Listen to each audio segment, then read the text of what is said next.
كلا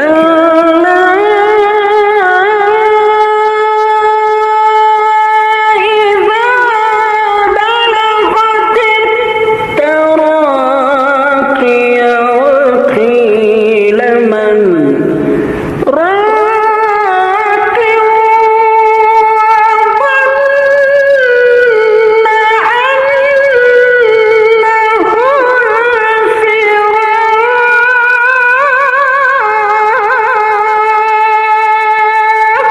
السلام عليكم ورحمة الله وبركاته.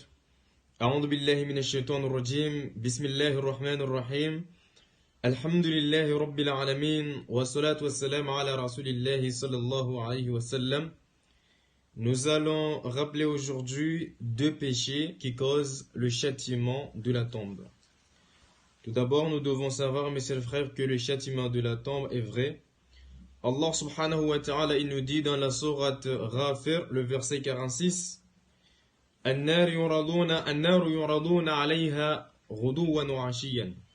Allah subhanahu wa ta'ala, nous parlant des gens de Pharaon qui sont déjà décédés, il nous a dit que ils sont exposés au feu jour et nuit.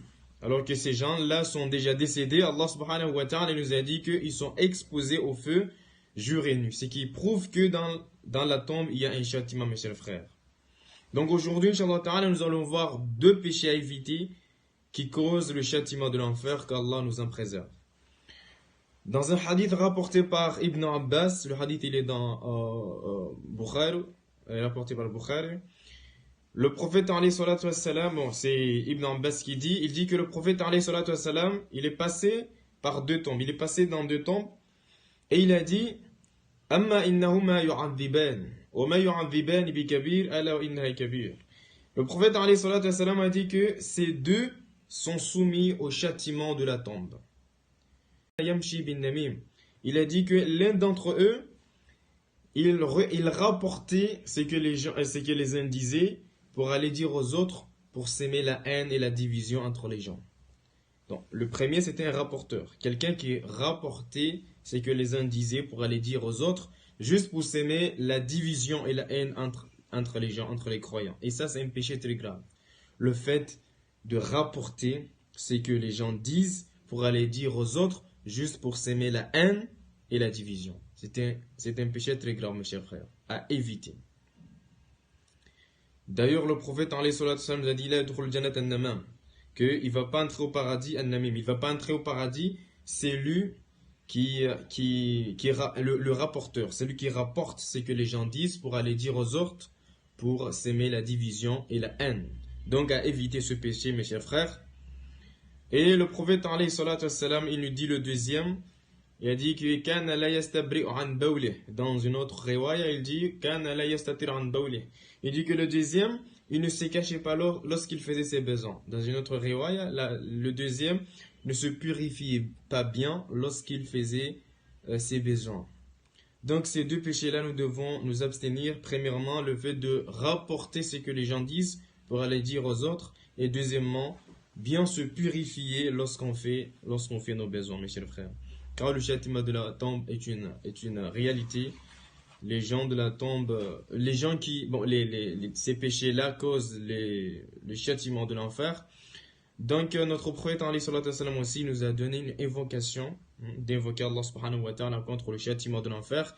Il nous dit de dire Allahumma inni a'udhu bika min adabil qabri wa min adabil nar wa min fitnatil mahya wal mamat wa min fitnatil masih ad-dajjal. C'est une invocation très importante. D'ailleurs, le prophète alayhi salatu wassalam nous a conseillé cette invocation. Il a encore recommandé de faire cette invocation lorsqu'on fait la prière dans le tashahhud al-akhir, bon, dans le tahiyyat. Après qu'on a déjà prié sur le prophète alayhi salatu wassalam, il est recommandé de dire cette invocation Allahumma inni a'udhu bika min adabil qabr. Allah, je te demande de me protéger contre le châtiment de la tombe. Wa a'udhu bika min adabil nar, et je te demande de me protéger contre le châtiment de l'enfer.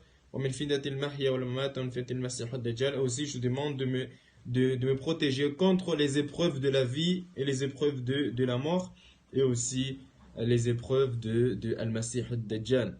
Donc, mes chers frères, je vous recommande formellement à faire cette invocation aussi et à s'abstenir de ces deux péchés qui sont très graves, qui causent le châtiment de l'enfer. Et aussi la sourate al-Mulk, le prophète nous a conseillé de lire Tabarakalladhi biyadil mulku après la prière de Maghrib. C'est très important car cette prière vient dans la tombe pour répondre aux questions de la tombe. Donc c'est très important de lire, de réciter cette sourate aussi après la prière de Maghrib, Inch'Allah.